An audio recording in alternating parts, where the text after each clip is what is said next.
Costello. We'll call the meeting to order for Wycomico County Council Legislative Session number 2023-03 for February 7th, 2023. Those who'd like to stand and join us in the Lord's Prayer and Pledge of Allegiance, please do. Our Father,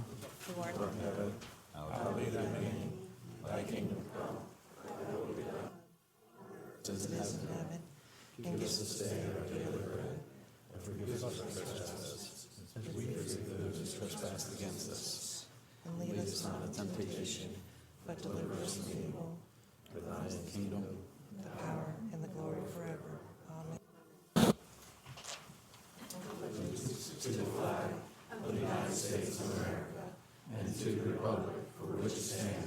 Amen.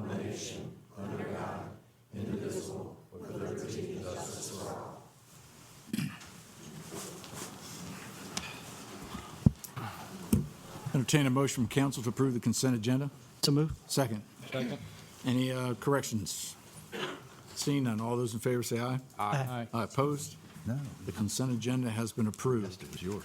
This time we have a proclamation to recognize the month of February as Black History Month. Monica Brooks? No? Okay. Councilman Hastings will read the proclamation at the podium.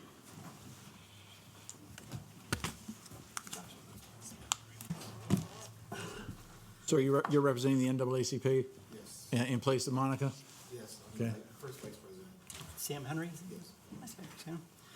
Proclamation Black History Month. Whereas Black History Month is an annual celebration of achievements by the Black community and a time for recognizing the central role of Black people in our history. And whereas observing Black History Month provides opportunities to gain deeper understanding of African American heritage and knowledge that centuries of struggles for equality and freedom. Whereas Black History Month also celebrates the achievements and contributions that African Americans have made in shaping our country, society, and communities. And whereas throughout history to the present day, African Americans have endured injustices and inequities that is a moral imperative, and that we shed, that is a moral imperative that we shed light upon those injustices and inequities and take action to realize true reforms. Now therefore be it resolved that the Wycomico County Executive and the Wycomico County Council hereby proclaim February as Black History Month in Wycomico County, done the 7th day of February 2023, signed by County Executive and all members of the County Council. We'd like to first get a picture and then see if you want to take any and if you'd like to say anything.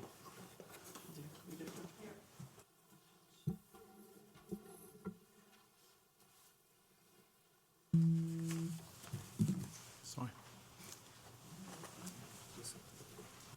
Good evening again. My name is Dr. Samuel S. Henry III. I'm the first Vice President of the Wycomico County branch of the NAACP. And on behalf of the Wycomico County branch, we just want to say thank you for this proclamation.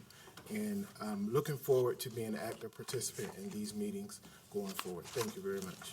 Thank you. Thank you.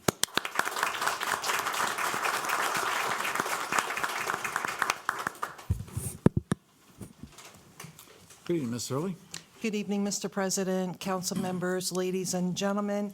We have one change to the agenda this evening, and that is item number 2, resolution number 02-2023 has been removed from the agenda. The county reached a settlement agreement with the 2 deputies, so that resolution is no longer needed. Okay, the first item on the agenda is the audit presentation by PKS and Company. Thank you. Excuse me.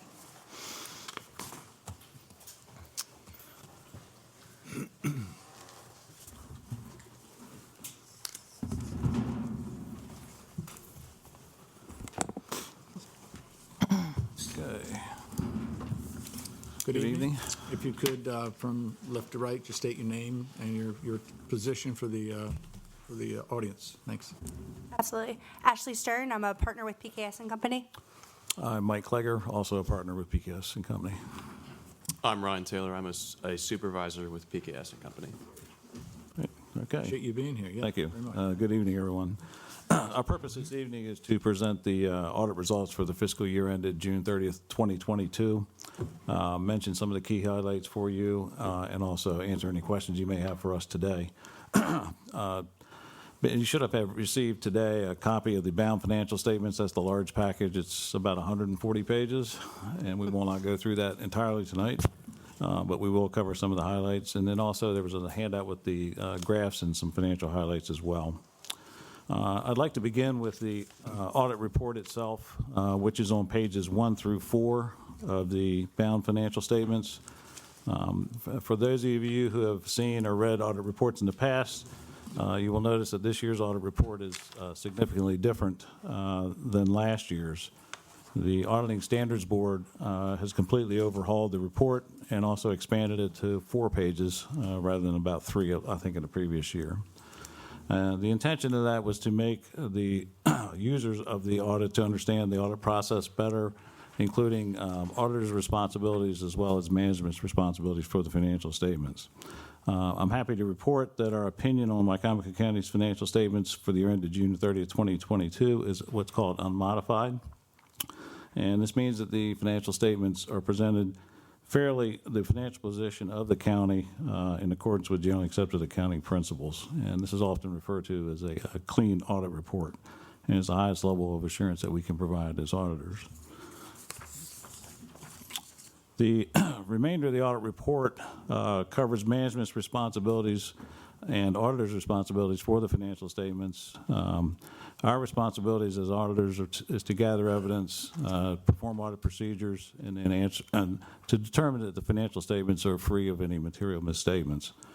In addition to that, the auditing standards require us to report on the county's internal controls and compliance. And that report is actually at the very end on pages 140 and 141. Unlike the audit report, this report is not an opinion on internal controls or compliance matters, but rather it's a report of any findings or deficiencies that we noted as a result of our audit testing. We did identify one material weakness related to account reconciliations and one significant deficiency related to bank reconciliations, which are described further at the end of the report. We did not have any findings as it relates to internal control issues or compliance matters with laws or regulations. And so that's a summary of the 2 reports that are in the bound package. And with that, I'll turn it over to Ashley to cover some of the key financial highlights. Thank you, Mike. So I'm actually going to, rather than flip through the 140 pages in front of you, I'm going to focus entirely on the colorful packet that is in front of you so that we don't have to flip through everything. I will give you some page references just for reference if you happen to be looking at the bound copy later, but we're mainly going to focus on the colorful copy in front of you. We're going to start on page 3 of that copy. So just some key financial highlights related to both our government-wide and our fund statements. Just as a reminder, within the bound copy, there's actually 2 sets of financial statements. So you have your government-wide financial statements, and then you have your fund statements. From the government-wide perspective, this includes both our governmental and our business-type activities, as well as our component units, which are the Board of Education and the library. The primary government, so excluding our component units, had an unrestricted net position totaling $55 million, or 30.5% of the net position, and that was a $24.8 million increase from the prior year. Taking a look at the general fund is really the main focus of most of our councils that we talk to, so we want to touch further a little bit on that. The unassigned fund balance remains strong. It's at just over $60 million, which is 71.57% of total fund balance. That can really be labeled as the health of the overall county. The total general fund revenues increased from 2021 by just over about $9.8 million. Total general fund expenditures before transfers increased by about $84,000 from 2021. There was an increase in the fund balance of just over $12 million. This is a combination of both the increase in revenues that we just mentioned, as well as the increase in the expenditures.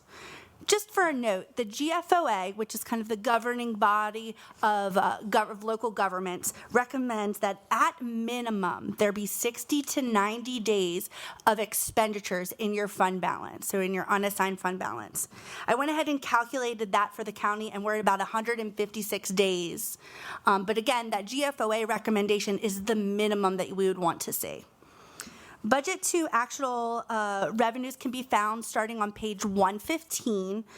Revenues were actual greater than budgeted amounts by just under $7 million. The majority of that came from income tax revenue as well as an increase in our recordation taxes. Actual expenditures were about $14 million less than that of budgeted amounts. On the next slide, a graph can really tell much more than I can describe in words. So we've done a 5-year comparison of where the revenues have come from the county over time. We really wanted to focus on property taxes and income taxes over time. So as you can see, property taxes over the past 5 years have had a steady increase. Same with income taxes over the past 5 years. We've seen a steady increase in that. And we're really seeing that consistently across all of our governmental clients. Other revenues also saw an increase for 2022 to $32 million. Taking a look at the expenditures by type of the general fund, also we wanted to show that over time. From 2017 to 2022, there we saw an increase in total salaries to $27 million. An increase in other operating expenses to $49 million, as well as an increase in both our debt service and our Board of Education expenditures. One thing I want to caution is when we're mentioning the Board of Education, debt service related to the Board of Education principal and interest payments on those bonds is actually included in debt service. Added up the total of those, just for your information. So the total of the debt service for the Board of Education and the maintenance of efforts for the Board of Education totals just over $57 million.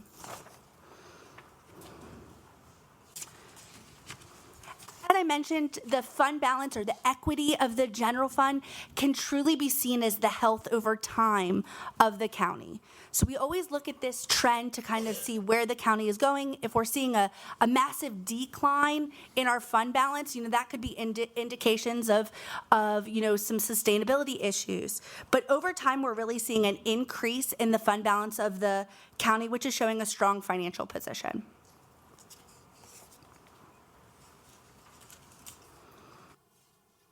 As I mentioned, the financial statements also include those of our business type activities or enterprise funds. That includes our solid waste, nursing home, airport, as well as a few other funds. But I'm going to focus on those three in front of you. So we have our solid waste revenues increased by about $509,000 from 2021, whereas expenses increased by about $523,000. There was a decrease in the net position or a net loss for solid waste, but that is mainly due to a transfer to our capital projects fund to fund future capital projects. Our airport saw revenues increase by about $343,000 from 2021, whereas expenses actually decreased by $289,000. Overall, we saw a decrease in our net position of about $72,000, or again, a net loss. Our nursing home saw increased revenues from 2021 by about $800,000, with expenditure increases of about $900,000. And again, a decrease in our net position or a net loss of $213,000. It's pretty good, isn't it? It's better than it has been. Yeah, right. Yep. Actually, speaking of that, we did a 5-year trend so that you can see how each of these funds has done over the last 5 years. Taking a look at solid waste first, as you can see, revenues have increased over the last 5 years, and pretty much solid waste has been pretty steady, whereas we've seen that operating income over the past 5 years before transfers. So when I mentioned that decrease in net position, that's after transfers to other funds. This operating income, I thought it would be better to look at it before transfers. So overall, we've been pretty steady in the solid waste enterprise fund. taking a look at the airport, and I know this has been a topic of discussion over the past few years at council meetings. Overall, we did see an increase in our revenue since 2018 of about $200,000 over the past 5 years, with our change in net position of about $72,000. In that change of net position does include about $3.6 million of depreciation. So this is where we've received capital grants in the past years to do airport projects, whether it be runway extensions, building maintenance, something of a capital nature, but we're actually having to take that expense over the life of the asset. So a little bit of a discrepancy in accounting with the timing of when you would see the revenue versus the expenditures. One of those accounting nuances. And when does that actually, when do we remove that out of the enterprise account? So we typically look at it on a 3-year basis, and we want to see if they are budgeting to cover their operating expenses. It's all driven by the budget under the Government Accounting Standards Board. I believe that once we are able to look at this after all the CARES money and the ARPA money flushes through the airport, I believe, if I had a crystal ball, we would probably be at that point because we were almost at that point prior to COVID. Taking a look at our new accounting pronouncements that have been implemented within these financial statements, this year we implemented GASB number 87. I know we've been talking about this one for years, but it's finally time for the implementation. This requires the recognition of certain right-of-use assets and right-of-use liabilities. It's where there's no more operating leases. So you won't see rental expenses, that you're seeing basically the amortization of these assets that we have the right to use. It was intended to provide a lot of clarity to financial statements. I'm not sure it's necessarily done that. It tends to be a little bit confusing. But the net difference in the bottom line has been minimal for the county. So once we implemented the accounting standard, the net difference was really minimal. Now that we've taken a look back at the accounting standards that were implemented this past year, we actually have 2 major accounting standards that are coming out over the next few years. The first is GASB Statement number 96 that has to do with subscription-based information technology arrangements. So these would be your IT subscriptions. Those would be accounted for in a similar way to those right-of-use assets that I was just mentioning. And that's actually due to be implemented for June 30th, 2023. Secondly, we have GASB number 101, which is going to actually revamp the accrued compensated absences or accrued paid time off, accrued vacation, accrued sick time. It's going to revamp that calculation and what would be accounted for in that. I'm expecting that to have a pretty large change with most of our governments, but that's not actually due to be implemented until 2025.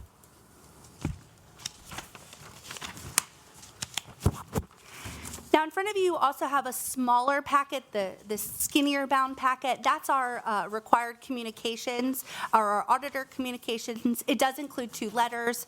First, our management letter, which is our best practices recommendations or for management and for those charged with governance. And the second is our required communication with those charged with governance, or that would be the council.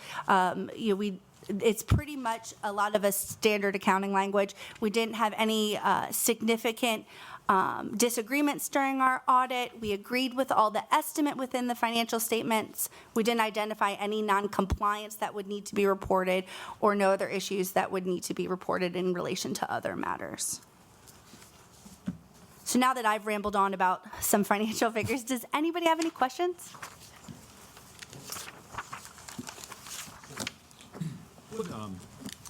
Refresh me on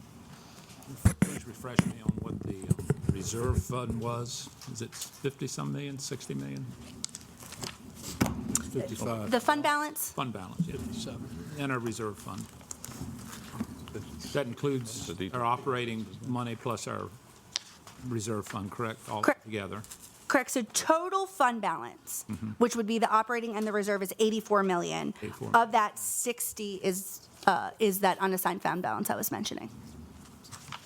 So that's what we would call the reserve fund. Correct, correct. So the other categories would have different reservations on them, whether it be because they're in non-spendable form, they're restricted for certain matters, they're either committed to a specific expenditure, or they could have an assignment of what they would need to be spent for. So those would all be the restrictions or the reservations, and then unassigned would be used for general operations. So we get approximately $10 or $12 million a year in what they call a disparity grant, correct? And that's kind of maintained about the same over the years?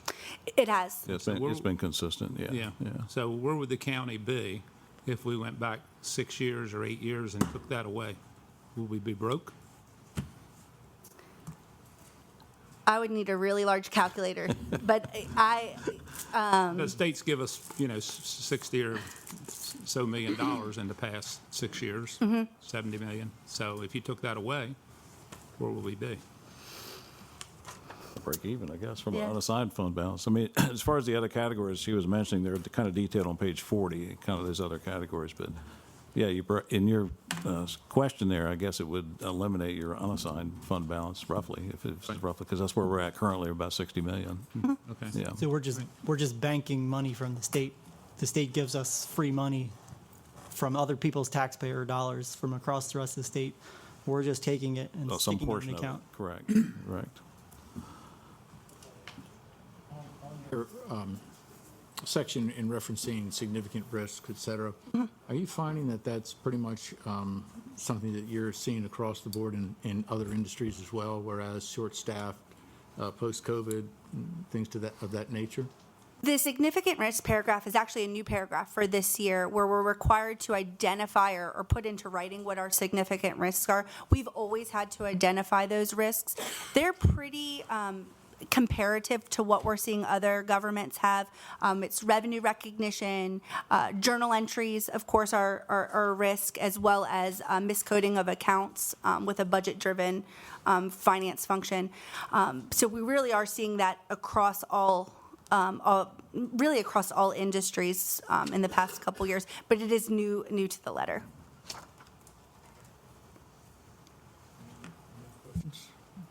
No? All right.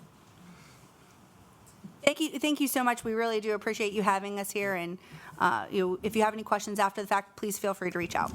Thank you. Thank you. Thank you.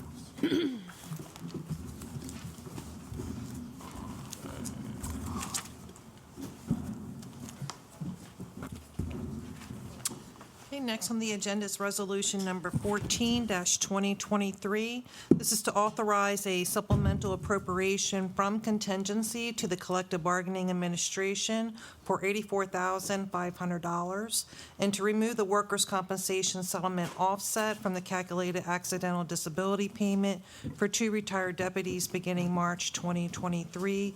And we have Mr. Paul Wilbur here, the county attorney, if there are any questions.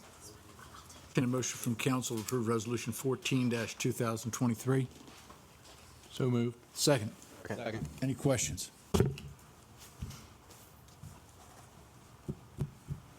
Mr. Wilbur, is this funding that was supposed to be, once we make this payment, and this is to settle this issue there, is this going to be reimbursed? What was the discussion in reference to that the last time we met? I think the finance office is determining which funds will ultimately pay the settlement. All right, and that's a process that's ongoing right now. Both inside and out of the county, you mean? No, inside the county finance office within the county budget.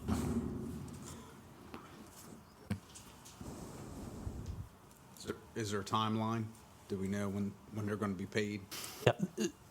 If this is passed tonight, then the finance office will be notified tomorrow morning, and in the next run of checks, the settlement money will come out, which should be within, say, 10 days, week to 10 days, I believe. Yes. Yep. If I may, on your question, John. So my understanding is that the way our pension is currently written, this cannot come from our pension or our disability funds. we would have to make the determination, we as administration and council, to change those documents to make this a permanent change, to allow this to come out of that fund. I do not know the legality, and I have not talked to the legal counsel on the pension side, whether or not the settlement portion, because it's happening now before those documents changed, whether or not that could ever be reverted back.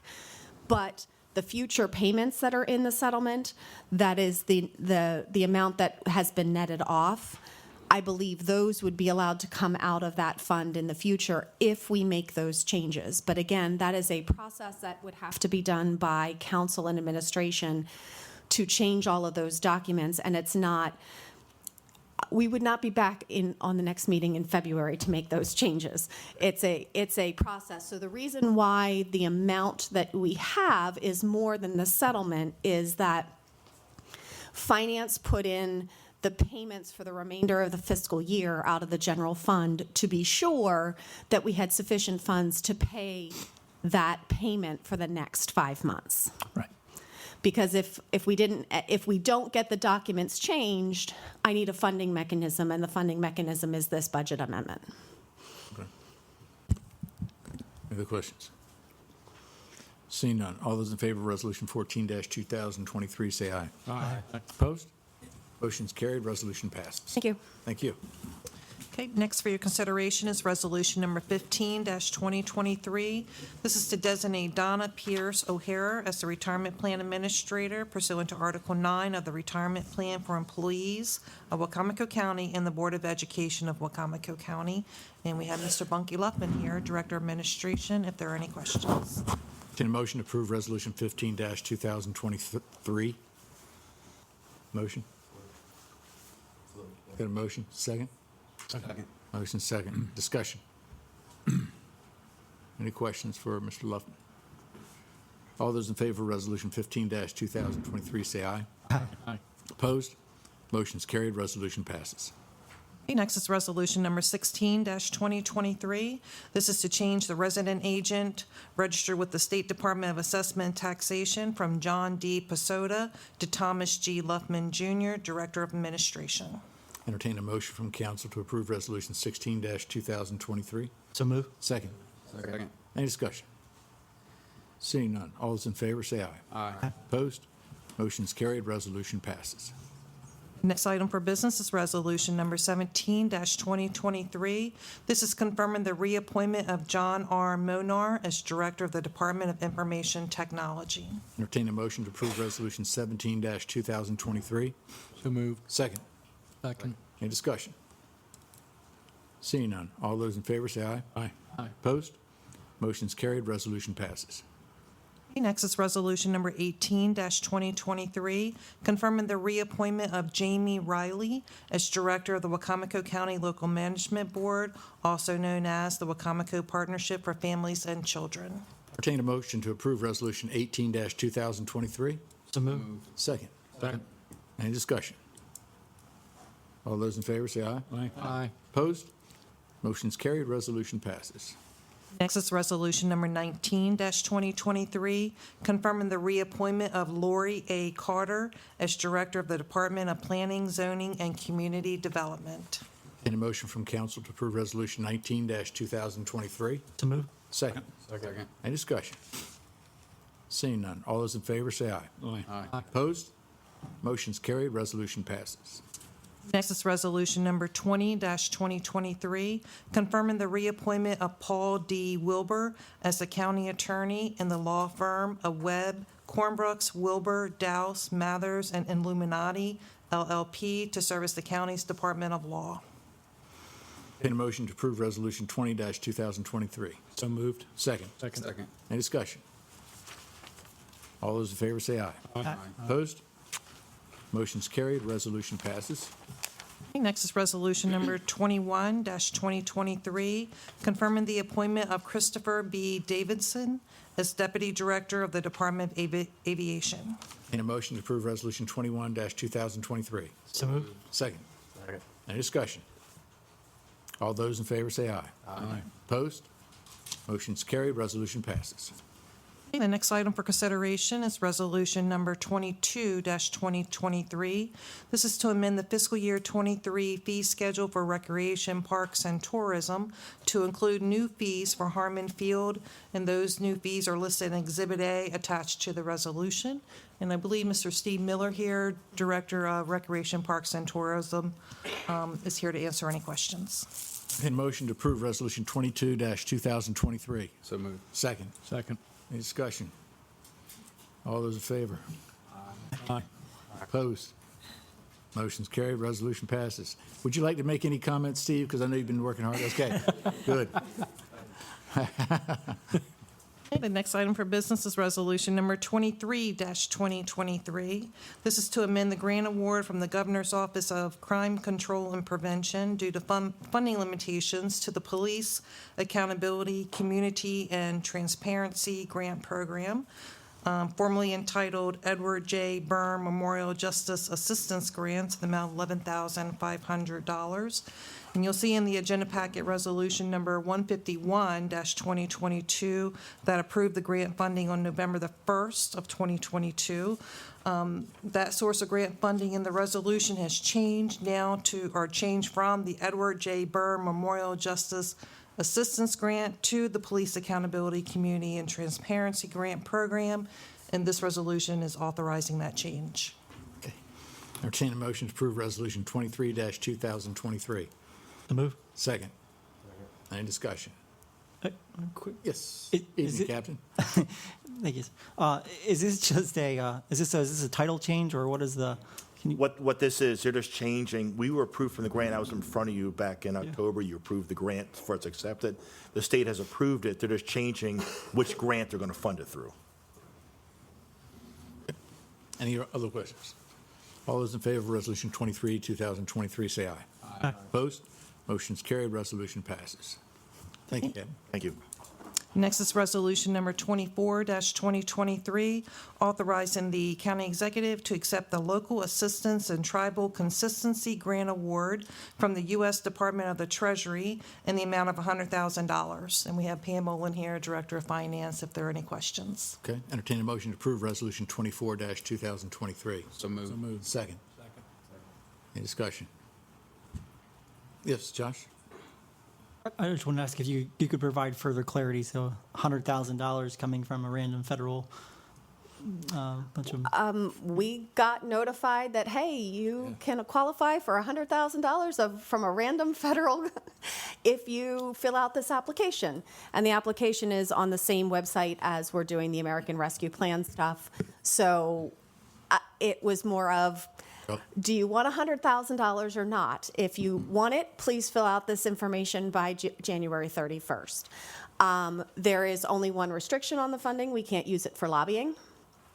And the intention of the way the resolution is written is that the funding is supposed to come in two tranches. Unlike the American Rescue, they don't really tell you when those two tranches are happening. So I can't tell you when we're going to budget it.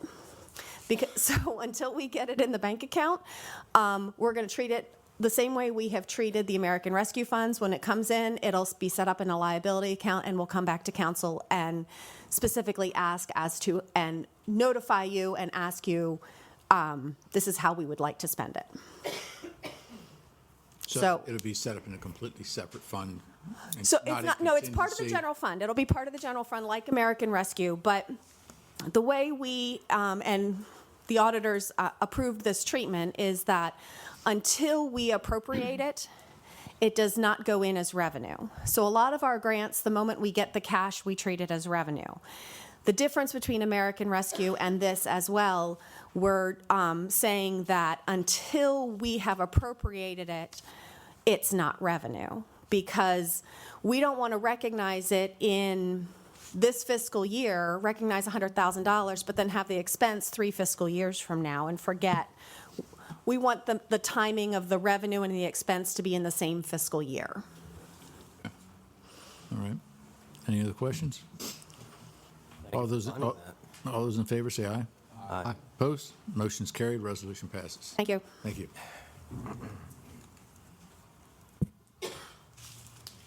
Thank you, Ms. Hurley. Mr. Mitchell, good evening. This is legislative bill 2023-01. It is an act to amend the purchasing manual, section 4A2, purchasing procedures, small purchases to increase the amount of purchase not required to be competitively bid from under 100,000, where it is currently to 500 to 1,000 to under 5,000.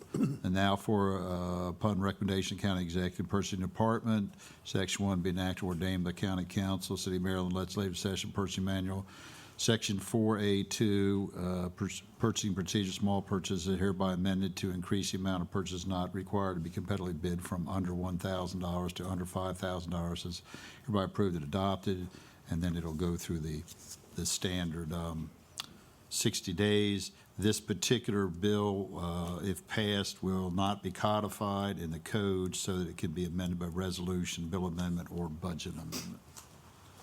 Thank you, Mr. Mitchell. Entertain a motion from council to introduce legislative bill 01-2023. So move.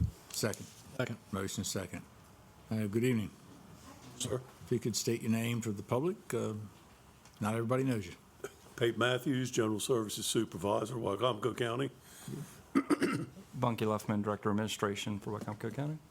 Julie Giordano, County Executive. All right.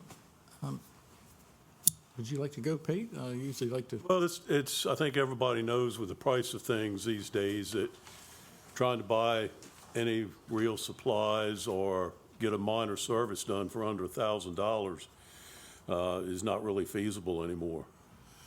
And the time it takes to get 3 bids, have 3 vendors show up to give you a price, if you save $100, it's cost you $400. Right.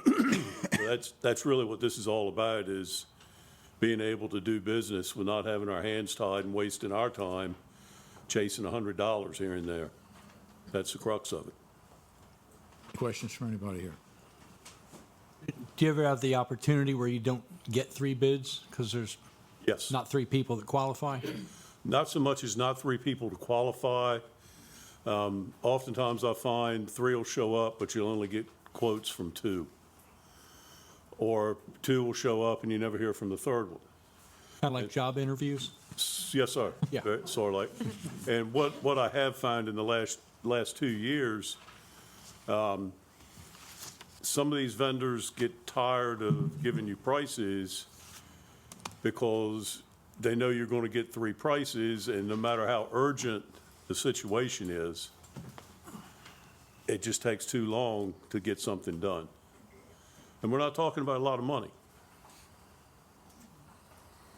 Is 5,000 enough? It's a good start. Okay. Any other questions? All those in favor of the introduction of legislative bill 01-2023, say aye. Aye. Opposed? Motion's carried. Introduction passes. Mrs. Hurley, this will be. Yeah, we can, the next step is a public hearing, and we can hold that on March the 7th at 6 PM. Good. Excellent. Thank you, sir. Thank you, Pete. Thank you. This time, we open the floor for public comments. If you have any comments that you'd like to make, come to the podium, please. State your name, your county of residence, and your concerns. Do us a favor. We have a lot of people here tonight. If you have any comments you'd like to make, try not to repeat what maybe someone else has said previously, so that we can all manage to leave at a respectable hour tonight. And maybe no one has anything to say. Yep, that was a bad choice. Just for just the. She's at the podium. President Cannon, members of the County Council, good evening. My name is Mary Ashanti. I'm a resident of Wycomico County. I thank God for the opportunity to speak here tonight. The murder of Tyree Nichols further opens up the wounds of mistrust for law enforcement agencies throughout this nation. As a result, throughout Maryland and the rest of the nation, folks are seeking justice. Therefore, we urge lawmakers to revisit Legislative Bill 2022-04, reference law enforcement review boards to strengthen their power with subpoena power and prevent control of the Police Accountability Board by law enforcement agencies. On a federal level, we urge Congress to pass the George Floyd Justice and Policing Act this year to hold law enforcement legally accountable for misconduct, brutality, and murder of people in their care.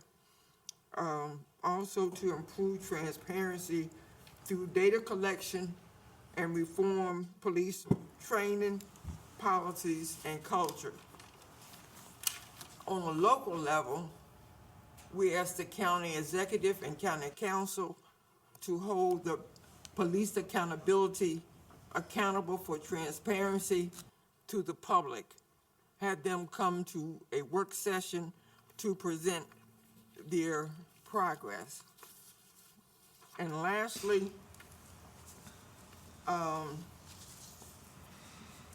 this is in reference to the budget. I attended a Board of Education meeting, I think last week, and what was reported is that resource officers are paid by the Sheriff's Department, and that the Board of Education refund the Sheriff's Office. So this money, this refunding of money to the Sheriff's Office takes away from student services such as more social workers, nurses, behavior specialists, and et cetera. And the other question is, if this money is refunding the Sheriff's Office, and you all have already put in the budget for the resource officers to be paid, then this is extra money for the Sheriff's Office. And you can see how there needs to be a change. Either the Board of Education pays for it or not refund the Sheriff's Office. Thank you. Thank you, Mrs. Shoney.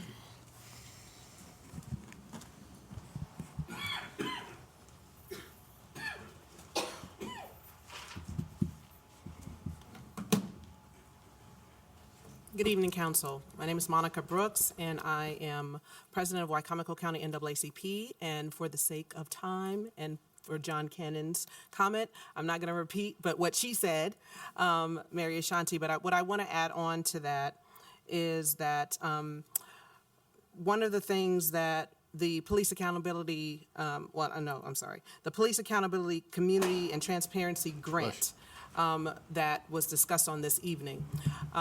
We would like transparency in that area to see where those funds are how they're being utilized in the areas of transparency. It's supposed to be utilized for community engagement, to help with in lawlessness, and training and safety for law enforcement, and encouraging communities and encouraging the communities that they serve. So we'd like to see how those funds are being utilized. In addition, I'd like to address the Police Accountability Board. I have been sending emails. I have no idea how to contact them. So if you all know, it would be nice that if people can reach out to them. I know that their meetings are every third Wednesday, but in between times, we've not seen any reports from them. We've not seen any outcomes of any kind and don't know where to find them. And they've been in existence since the summer. Police Accountability Board is through the executive office. I would love to have a conversation about that because I have the same questions. Okay. Yes. All right. And lastly, the dispensaries. NAACP is not in support of ending this dispensary system. We get almost between $300,000 to almost to $1 million from this. We have people employed in this area. Sometimes the money's up and sometimes it's down, but we already know that we are heavily dependent upon state funding. And so taking that money out of the county's budget, out of the general fund, would not be to our benefit. And we're very concerned about where these stores will be placed? How many are there going to be? This is taking the limits off of the number that they can have. Right now, that's controlled. But at some point, it could be 20, 30, 40, 50, and where are those going to be placed? And so we are very concerned about that. So we hope that you don't change that system and leave the dispensary system the way it is. Thank you. Very much.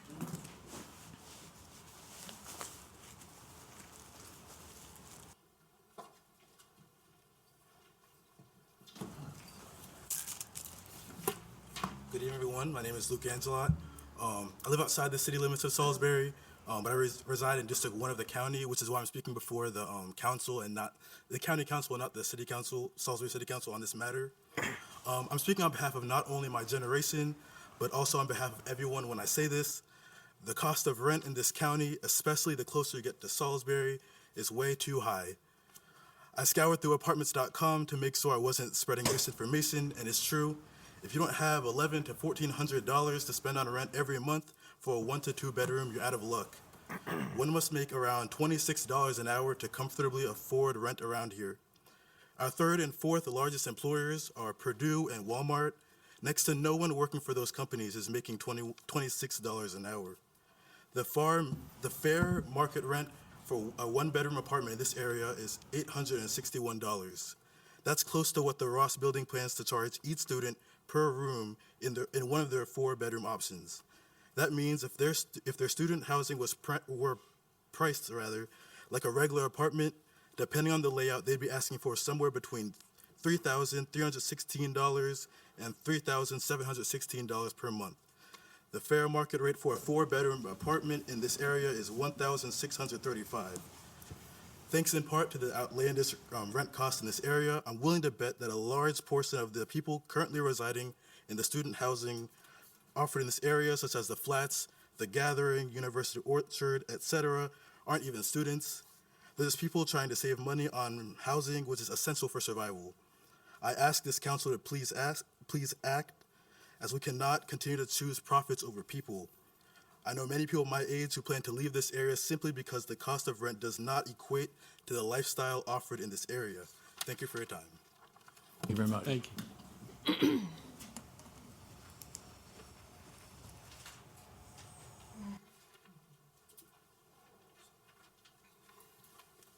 Hello, everyone. Alex Scott, owner of the Brick Room, right across the street. I'm here about the dispensary system. First, I want to congratulate all of you on your appointments. I know how hard it is to run a campaign, so I thank you for that. I know it's a thankless job. Also,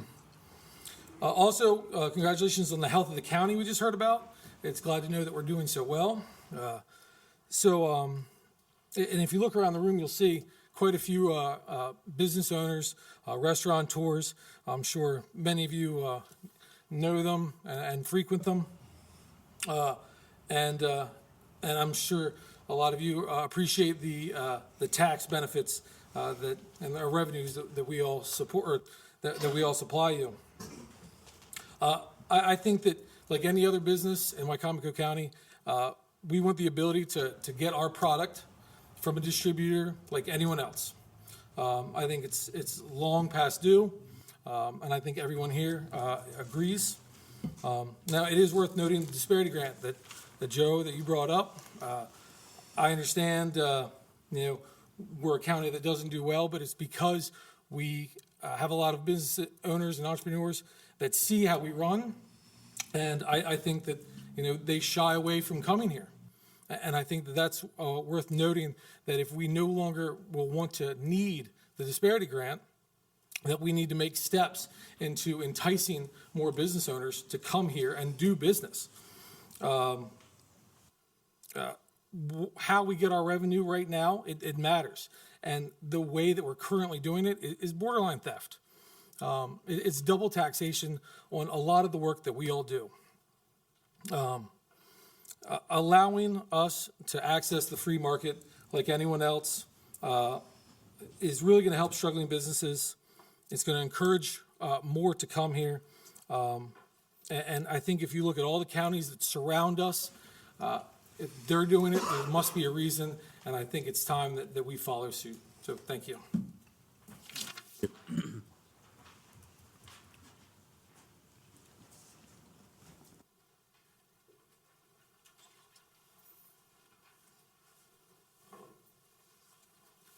Good evening. Robert Taylor, county resident for 51.5 years now. Time marches on. I disagree with the last speaker, and I'm pretty sure that there's others here that don't think that the dispensary system should be changed at all. And certainly not this year without a much more comprehensive analysis than has been made. As you know, I think I've sent you information on this about our disparity grant, pointing out that several members of our Wycomico County delegation to the General Assembly over the past 5 or 6 years, since I've been following this pretty closely, have raised concerns that the county stands out among the 10 counties in Maryland that receive disparity grant funding. There are only 10, 5 on the shore, 5 across the bay, for several reasons. First of all, we're the only one that has a tax cap that has property tax revenue cap, I should say, that has resulted in a very much lower tax rate than those other counties have. And also, we are the next to the lowest in the per capita property tax revenue. Now, property taxes don't affect directly the disparity grant amount. It's a formula that's based on income factors. But the concern is that you've got the tax cap that I just mentioned. You've got the fact that we do not have a county transfer tax. Of those 10 counties that I mentioned that get disparity grant funding, there's only one other, that's Somerset, that doesn't have a county property transfer tax. On top of that, a couple years ago, we decided, or when I say we, the council, the former council, decided to give a quite substantial subsidy for property development by waiving property taxes. So we're adding things that make this county stand out to legislators from across the bay who are going to say, now, if we're giving them all that money, and as we pointed that out in response to a question by Mr. Hastings, we're essentially using it to build up our reserve fund. Somebody's going to look at that and say, look, tax cap, low tax rate, no transfer tax, and why do they need all this money? Baltimore City, they get a disparity grant. Everybody up there is a Democrat, folks. They're liable to start looking at it and saying, now look, we need that money more than they do. We're trying harder. The property tax rate in Baltimore City is over $2. Ours is 90 cents. So there's one heck of a difference there when you stop to look at it and put yourself in the position of a legislator in Baltimore City, or for that matter, Garrett and Allegheny County, which also get disparity grant funding. So anyway, you've heard my story on that. I was surprised. One reason I came tonight was to hear what the unassigned fund balance was in this FY 2022 audit. 60 million plus, I think, was what was said. In FY 2022, our disparity grant funding was just shy of $12 million. Now, the year before, FY 2021, we had about $52 million in that reserve fund, so it's gone up by $8 million plus or minus. Well, if you take off the $11 million, almost $12 million from that, our amount would have actually gone down. And the question I think was asked about, well, how about if we look at former years? Well, I've done that. And in the last 5 years, the total funding of the disparity grant has been almost $55 million. So if you take off this past year, the $12 million, which would theoretically bring that reserve fund down to about $48 million, and you take off another $55 million, guess what? You're in the hole for some millions of dollars. Now, I know that wouldn't have happened because we have to have a balanced budget, so we would have cut expenditures. But that's the point to make, is we're dependent on that disparity grant to have any kind of a reasonable reserve fund. And if we lose that, or any part of it, there'll be a big difference in our budgeting. I've covered that. I want to just cover a couple of other things. There's a lot to be said on this. And I think I have to say it this way. I think there's been a lot of malarkey spouted from this podium on some things. We need to get to the bottom of it. We need to make an analysis. I went up to Del Mar over the weekend and did some shelf pricing in one of the liquor stores up there. And of the items I priced, and it wasn't a whole lot, I've sent you information on this. I don't mean to say I went through and wrote down every single thing in the store. But from what I did do, small sample, it indicates to me that at least shelf price, we're about the same. Don't know all the reasons for that, but when you look at the numbers, they're pretty close. However, then you put the 9% sales tax on, and that's what drives it up here and gives them the real advantage. That's not going to change. You can have all the liquor stores you want in this county. You're not going to change Delaware's tax laws. And you're not going to change the Maryland 9% law. It ain't going to happen. So that's one aspect of it. So the other thing is, let's look at it from the standpoint of the wholesale market that restaurants and bars have to buy through. How competitive would that be if they could buy from wholesale distributors rather than through the dispensary system? I don't know. I don't know the answer to that. But seat of my pants tells me that there's not much of a difference. But let's get the data. Let's do a hard analysis and not just somebody stand up here and say, oh, it would be 15% less. Because it might not be. Might be more than that. But if I were a betting man, I'd bet less than that. So that's my point on it. Let's not do anything until we have a comprehensive study, and that's going to take more than a couple weeks, probably some months, which essentially means if you do anything at all, ask for any kind of legislation, delay it for a year. Thank you. Thank you, Mr. Taylor.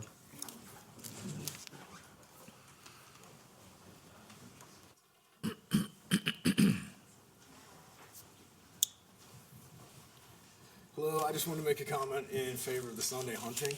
I've got 3 young boys, and I want to keep them outdoors in the woods as much as we can, keep them off the video games. It's tough to do that during the week. You know, we've got school, we've got work, so having that extra day on Sunday would make a big difference, would help us out a lot. I also want to point out that I think it should be the same public land and private land. The guys on public land are already at a disadvantage, so I don't see why we give them one less day. Just even playing field and let us get out there as much as we can. Appreciate it. Thank you.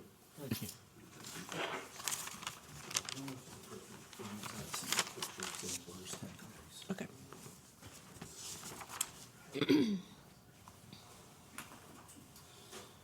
Hello, my name's Kevin Dennis, Wycomico County resident for many years. I'm here to stand in opposition of changing the liquor board as well. I have 3 points to make. One is about the process, and 2 are about the retail. I'm not going to speak to the licenses or the licensees tonight. I'm going to speak to the retail side. Ms. Giordano, when she presented her desire for a bill last work session, I watched it multiple times just to try and understand it. In the presentation, she said, I represent them because they put me in office. Later in the meeting, the gentleman from Cheers was challenged by one of the board members with a comment, you are assuming that you're going to get one of these licenses. So what I hear between these 2 comments when I put them together in my own mind is that she's presenting this bill for the benefit of a few businessmen who help her get in office. To use her own words, and that the path going forward, should this bill pass and the changes be made, has already been determined for this select few.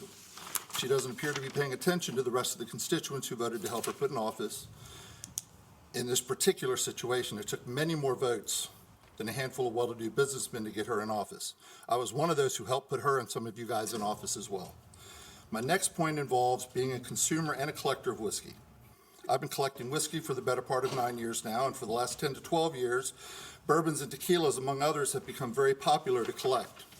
Producing companies have found that if they produce annual limited release bottles of special production runs, that the public will pay some higher prices for them and clamor to buy them, which is very true. And COVID just exacerbated that to great limits. These collector bottles, due to their popularity, have now spurred a secondary market not at all associated to retail locations for these bottles, as they are hard to find. Prices in the secondary market are ridiculous and unaffordable. Businessmen in different regions of this state and other states around us and in the country have begun to participate in this secondary market pricing or market price gouging and routinely price these bottles at a markup of 500 to 1,000% and sometimes more. The pictures that I sent out to you guys are examples of a Worcester County liquor store taken last year at some point. None of the bottles in that picture, which you see prices from $3.99 to $1,200, none of those bottles have a manufacturer suggested retail of more than $100. So at MSRP, they are all under $100. And that is Worcester County. That is most of the stores in Worcester County, most of the stores in Lower Delaware, most of the stores in Dorchester County, most of the stores in Talbot County. And so Wicomico stands alone in the pricing structure in this area of the state as a location that provides retail pricing for these allocated bottles. And they are available. They're put in the case. You can walk in and buy them when they're here. And to bring it closer to a regular purchaser, let's look at a regular bottle of whiskey. I'm not going to name the brand because we're not here to promote the brand, but a regular, very common bottle of whiskey. In Virginia, it sells for $25. In a particular store in Worcester County, it's $29, and Del Mar and Salisbury are both about $24. And it would seem to me there's a benefit to me as a consumer. I can't speak against the licensees and the restaurateurs, but as a consumer, it's a benefit to me to buy in Wicomico County. I also know that there are people that come from North Carolina and many people that come from the Western Shore to buy these bottles here in Wicomico County because of the price structure. If you were to take away well, I'm going to get to that point here. I don't want to jump ahead too far. And to speak of the tax, the 9% tax, if you're going to drive to Del Mar to buy a bottle of something, your savings are going to be negated in the cost of gasoline to go to Del Mar. So I don't see the 9% as an argument because the cost of gas to drive up there takes away your savings anymore, and gas is expensive. And to go back to collector bottles, those collector bottles that you see in the picture have been offered in Wicomico at or near the retail price. So as a consumer's collector, I have to look at the difference between what happens when it's a private company and what happens when it's a county-run or state-run. It would seem to me my prices will go up when it's a private company, as evidenced by 95% of the private stores in Worcester, Dorchester, and the lower two counties of Delaware. I've excluded Somerset because, as we all know, they're in a bit of transition right now, and it wouldn't be fair because they've eliminated this, there's changes, they've had other issues, so I didn't bother with Somerset for this. And then, as I look at this example, it comes to mind how very few government programs are actually a win-win proposition for the average consumer. The liquor stores cost us no money as a county, and they are run independently. They maintain fair and equitable prices on those bottles that otherwise would be marked up that 500 to 1,000%, as you see. And they also kick in near $1 million to the county budget annually.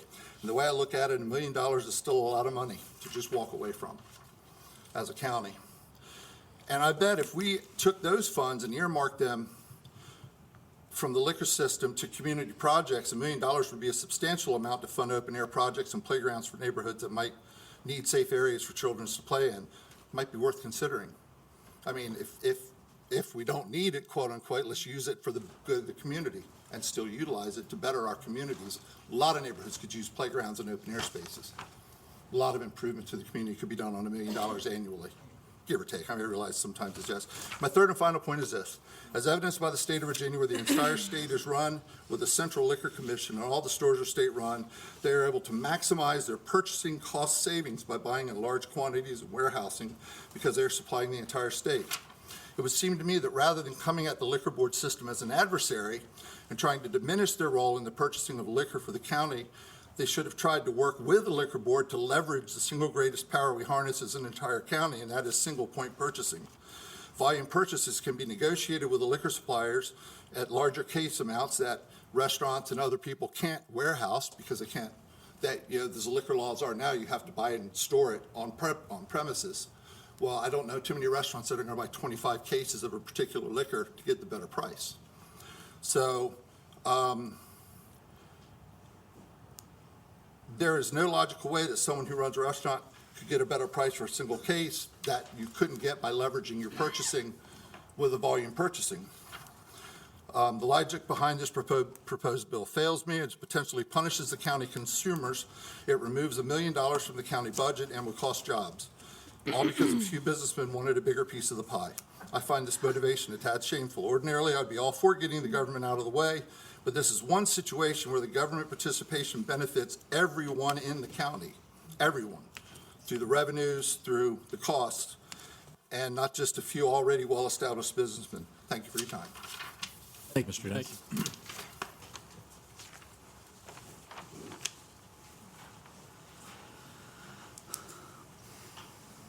Robert Miller, I too just wanted to encourage Sunday hunting. I contacted the state DNR and they said go to your local government and have them bring it over to encourage statewide Sunday hunting. So I just wanted to put that out there. Thank you. Thank you. Thank you.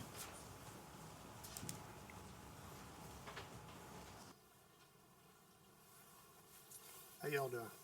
Good, how are you? So I'm not here to talk about liquor. I'm here to talk about Sunday hunting like these other fellows.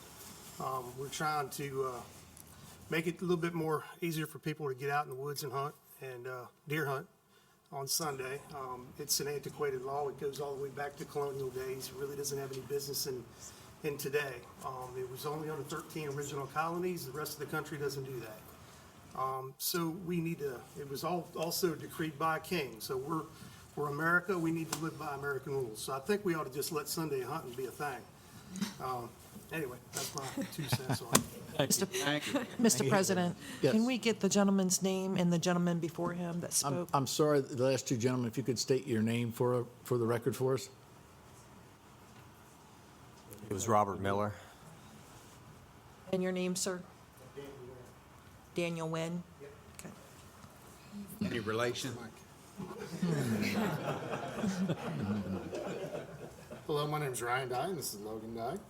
We're here to encourage more Sunday hunting. He loves to go hunting with me, and we all have limited opportunities. And he is a huge part of my life, and being able to have as much opportunity in the great outdoors as possible is just such a big deal for us.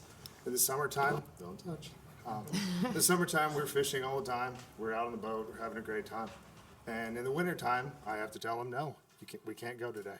And I can't take him out on the water in the wintertime. That is near impossible and dangerous. And that's our only other real outdoor activity that he loves to do with me. And so I just would love more opportunity to be out in the great outdoors with my son. And Sunday hunting is restricting that. So thank you. Thank you.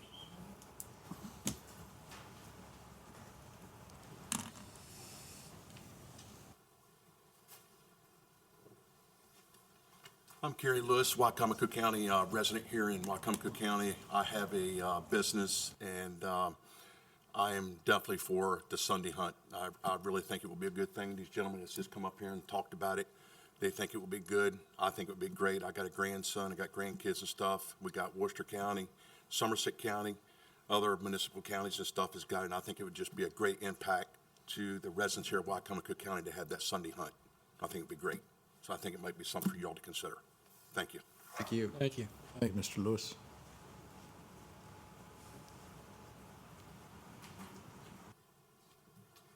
My name is Tyler Great. Like all the last guys, I'm here for support of Sunday hunting. I'm a local lawn care business owner, so I work Monday through Friday, 7 a.m. to 6 p.m. That doesn't exactly leave a whole lot of time for hunting during the week, and then I'm limited to Saturdays. That's it. So we get a day where there's rain or wind or something where you can't really get out. I'm stuck for the week, not getting a chance to get out there. So I'm all for the Sunday hunting. So Thank you. Sensing a theme. Good evening. My name is Reed Plaskin. I'm a resident for Wicomico County, and like the other previous gentleman, I'll let you guess, I'm also in favor for the Sunday hunting as well. The only thing I'd just like to say and add on is based on how the season's developed, when it starts in September and ends in January, if you look at how the fishing season is in play, it's allowed all year long, and you can fish on all weekends. So I just don't see why it would not be practical while hunting season's in play to have all those Sundays accounted for. And like they've also, brought up, wind, weather plays a factor in it, but I think more importantly, it's for a lot of the families here that live along the Eastern Shore that have that work the 9 to 5. It's good that they have 2 full days to do what they actually do and love and enjoy. So I'm very pro for it. Thank you. Thank you.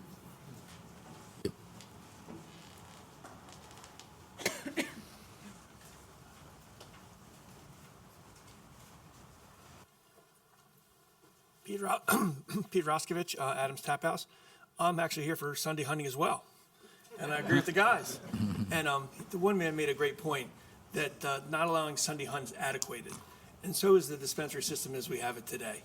I've been in business for 32 years in Wicomico County, and if I average $1,000 a week in alcohol purchases, I've paid over $250,000 in additional revenue to the county in taxes. Now, that money could have been used for employee retention. It could have been to better grow my business, but instead you guys got it, and I hope you spent it a great way. But moving forward, I don't think, Joe talked to me years ago about a blended system. And I don't know if all the pieces are in place. I know there's processes. I know it's a big deal, but I've been in this for 32 years, and they always say next year, next year, next year. Sometime the year's got to end.